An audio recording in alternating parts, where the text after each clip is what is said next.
ஈஷாவில் பிப்ரவரி 15ஆம் தேதி மகா சிவராத்திரி விழா. பாதுகாப்புத்துறை அமைச்சர் ராஜ்நாத் சிங் பங்கேற்கிறார். கோவை தொண்டாமுத்தூர் பகுதியில் உள்ள ஈஷா யோகா மையத்தில் மகா சிவராத்திரி விழா பிப்ரவரி 15ஆம் தேதி மாலை கோலாகலமாக கொண்டாடப்பட உள்ளது. இவ்விழாவில் பாதுகாப்புத்துறை அமைச்சர் ராஜ்நாத் சிங் சிறப்பு விருந்தினராக பங்கெடுத்துள்ளதாக தெரிவிக்கப்பட்டுள்ளது. இது தொடர்பான பத்திரிகையாளர்கள் சந்திப்பு கோவை பிரஸ் கிளப் அரங்கில் இன்று நடைபெற்றது.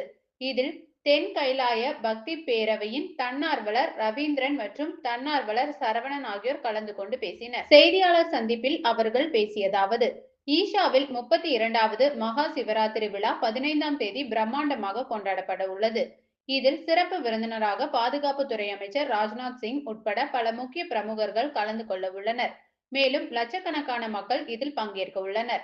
15ஆம் தேதி மாலை 6 மணிக்கு தொடங்கி மறுநாள் காலை 6 மணி வரை மகா சிவராத்திரி விழா நடைபெற உள்ளது.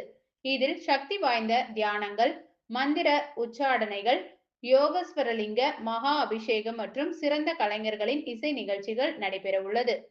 மேலும் இந்த ஆண்டு முதன்முறையாக சத்குரு ஆதியோகி முன்பு பிரதிஷ்டை செய்யப்பட்டு இருக்கும் யோகேஸ்வர லிங்கத்திற்கு மகா அபிஷேகம் எனும் ஆன்மீக செயல்களை அர்ப்பணிக்க உள்ளார் என தெரிவித்தனர்.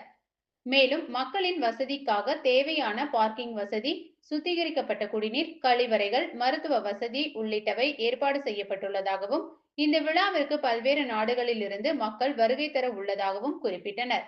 ஈஷாவில் நடைபெறும் மகா சிவராத்திரி விழாவை இந்தியா முழுவதும் 100க்கும் மேற்பட்ட இடங்களில் நேரலையாக ஒளிபரப்பு செய்யப்பட உள்ளதாகவும், தமிழ்நாட்டில் 60 இடங்களிலும், கேரளாவில் 29 கோவில்களிலும் நேரலை செய்யப்பட உள்ளதாக தெரிவித்தனர்.